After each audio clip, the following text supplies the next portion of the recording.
movie tree.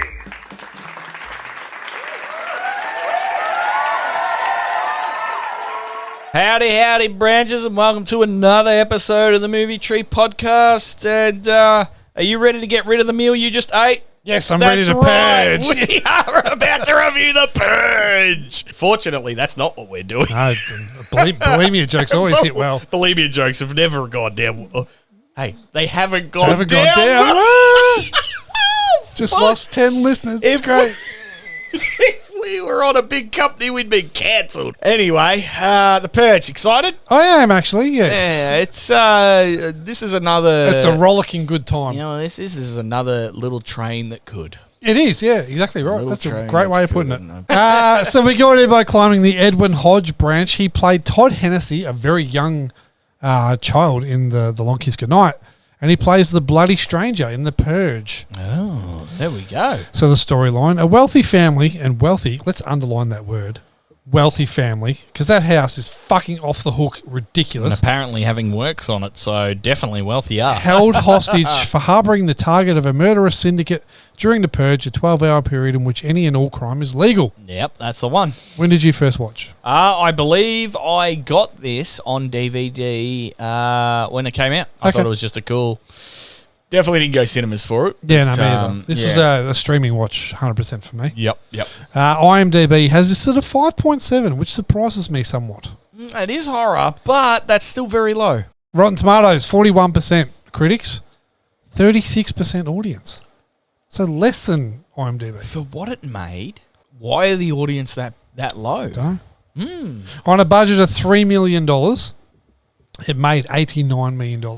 That's what I mean. How's that return for investment? That's usually if it gets that sort of big bang, why are they so low? It's generated a fuckload of sequels. Yeah, absolutely. 78th at the box office, but at least it beat the Carrie remake and The Family, both of which are fucking horrible. Family, that's the De Niro one. It's a De Niro one, yeah. Rated MA 15+ in Australia, released on 2nd of May 2013. This is our fourth movie from 2013. You care to have a stab or not? Superman. Yes, Man of Steel. Yep. We did one the other day. We did do one the other day. Not Panic Room. Disturbia. No. What was it? White House Down. Fuck. And Olympus Has Fallen. Fuck. Runtime of an hour and 25 minutes was 100% perfect for this movie. Produced by Universal Pictures, Platinum Dunes, and Blumhouse. Aye. Awards. It was nominated for the Saturn Award for Best Horror Film, but lost to The Conjuring. Oh, yeah, Conjuring's one of a kind. Directed by James DeMonico, who also wrote it and has also directed the first three Purges, and that's pretty much it. Good on him. Yeah. Good on him. He found his niche and he's stuck with it. He went for it and wrote it for all it was worth. To the cast. Ethan Hawke, 43. Lena Headey, 40. Adelaide Kane, 23. Edwin Hodge, 28. Reese Wakefield, 25. Nice. Skinning the smoke wagon last week. You said a 3.5. I said a 4. The back of that, can I have your thoughts and score out of 5? Short and sweet, baby, just like this film. What a fantastic effort for $3 million. And to get Ethan Hawke and Lena Headey involved on that budget is amazing. Short film, but I don't think it needs to be any longer. Good performances from most of the cast. Decent writing and somewhat good twist at the end. An easy watch. Completely understand why it went to Sequel City 1, 2, 3, 4 zillion times. Yep. I have to give it a strong score of 3.5. 3.5. That's exactly what you skinned it at. Yeah, and I nailed that, didn't I? You did nail that. Look, what do you got, mate? I'll admit, my predicted score of 4 was a little ambitious now that I've watched the movie again, but it wasn't that ambitious. Really well built up tension throughout. The character arc of James was especially good to watch, and they used the sub-hour and a half runtime to perfection. I'm not sure really what, if anything else, could have been added to this to improve it. It's just a really solid thriller/horror movie. I also gave it a 3.5. Hey. We've hit one out of the park. I can't remember the last time we got the same score. I don't think it was too long ago because I remember we were pretty surprised. But I knew I'd enjoy it because I've always enjoyed watching it. I kind of think I enjoy the sequels of Frank Grillo a little bit more now. Oh, 100%. Yeah. Yeah, I know that I enjoy them more. Yep. I'd love to know what their budgets were, but we're not going to look it up. So that gives it a 3.5. Yep. And that puts it just below Jeepers Creepers, just above Galaxy Quest at 83rd. Okay. That's not bad. They're probably on the same level. And same company as The Punisher and Wedding Singer and SWAT. I'm probably the one who put Jeepers Creepers that high. Yeah, you gave it a 4, I gave it a 3. Yeah, so that puts it right in there, yeah. No, fair enough. Very good. Did you have a best on ground? I did indeed. Lena Headey is the mother, Mary Sandon. I think her ability to look freaked out and, what would you call it? Concerned motherhood. Yeah, become concerned was more apparent than Ethan Hawke's, who was more money-driven. But I enjoyed her role very much. Who you got, mate? Just doing it all right now. I actually thought Ethan Hawke would be a shoo-in for this, only because of he had the most role, really. But Lena Headey's portrayal of Mary as firstly neighbour and then mother and then the break-in, and she's concerned mother and she's looking for her kids, and then she's hunting wabbits throughout the house, and then at the end she's got this edge to her that she didn't have at the start. I'm like, this is fucking great. Gets it out of people. Hey, the Purge does that. It does. Brings the worst / best out of people.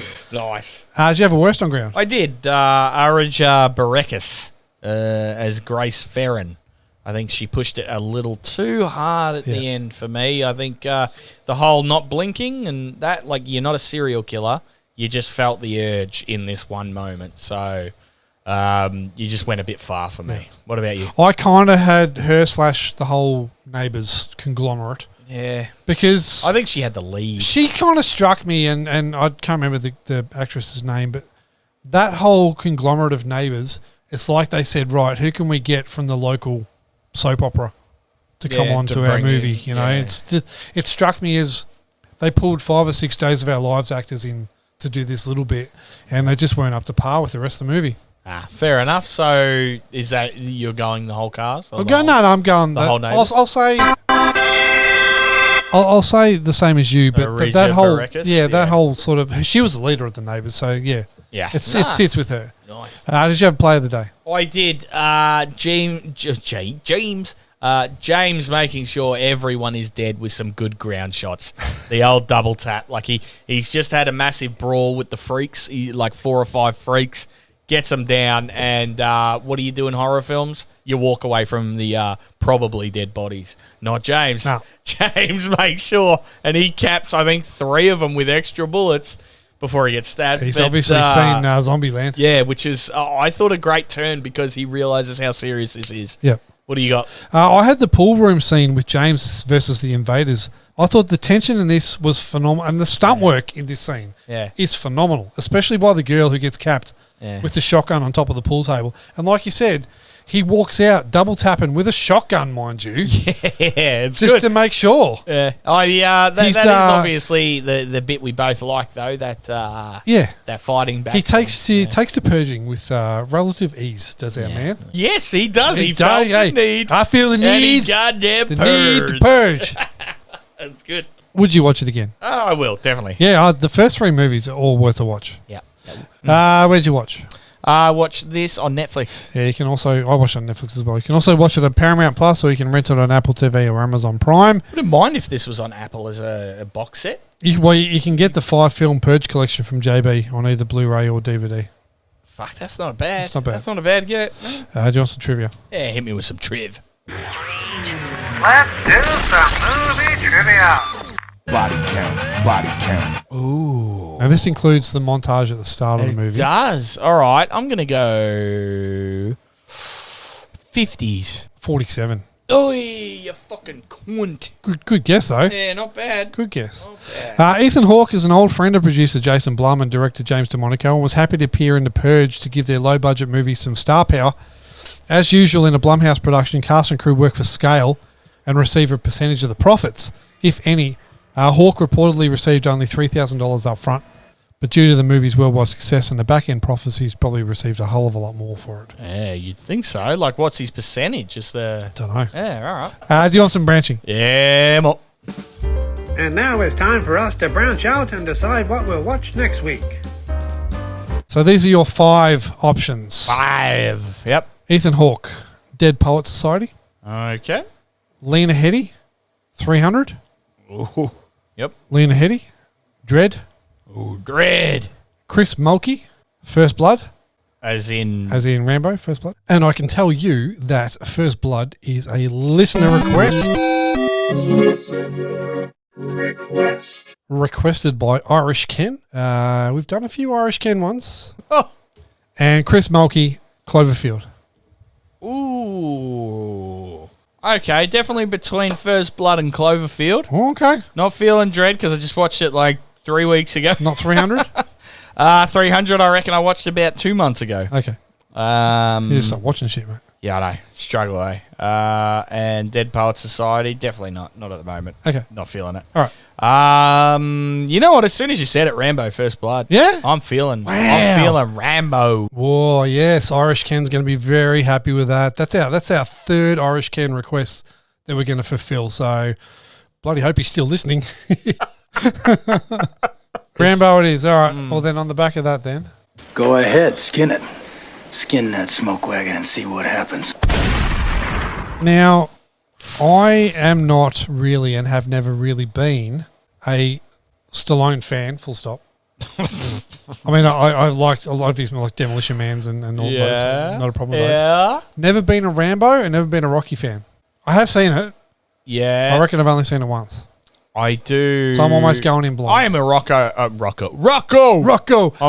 Rocky 4 is my favourite Rocky with Dolph Lundgren. I'm a Rocky and a Rambo fan. Okay. But you've almost got to separate Rambo 1 from all the other Rambos. Yeah, because this is a much different movie. This is meaningful. Like, this film is actually meaningful and has a perfect storyline. And then somewhere along the line, someone said, "Hey, let's turn him into a fucking super action hero who can take down 800 cunts." This guy Schwarzenegger's doing this over here. Why can't we get Rambo to do this? In this film, he's just a wronged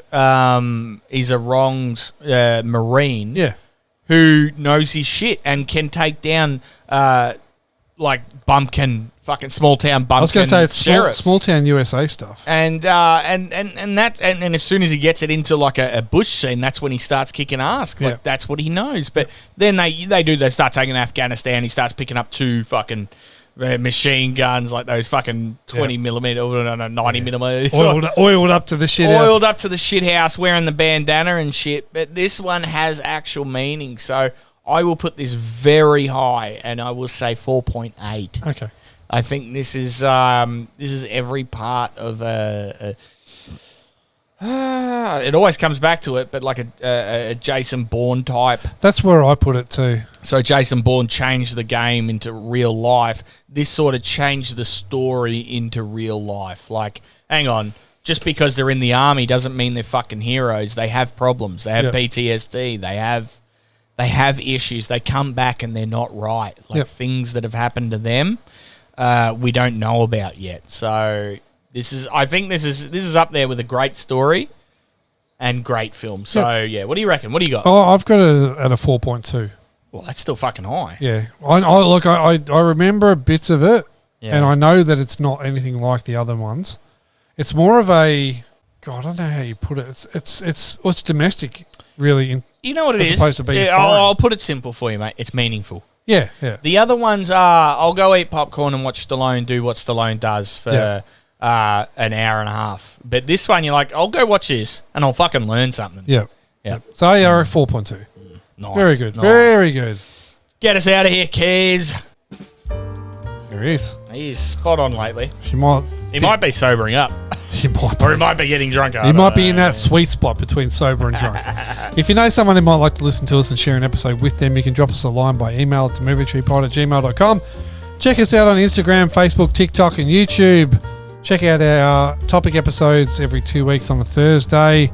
Otherwise, come and climb the movie tree with us again next week. We've been in modern times a bit recently. We're going to go back to the 80s now with First Blood. Where we feel comfortable. Not Second Blood. First Blood. Adios and good evening, Purges.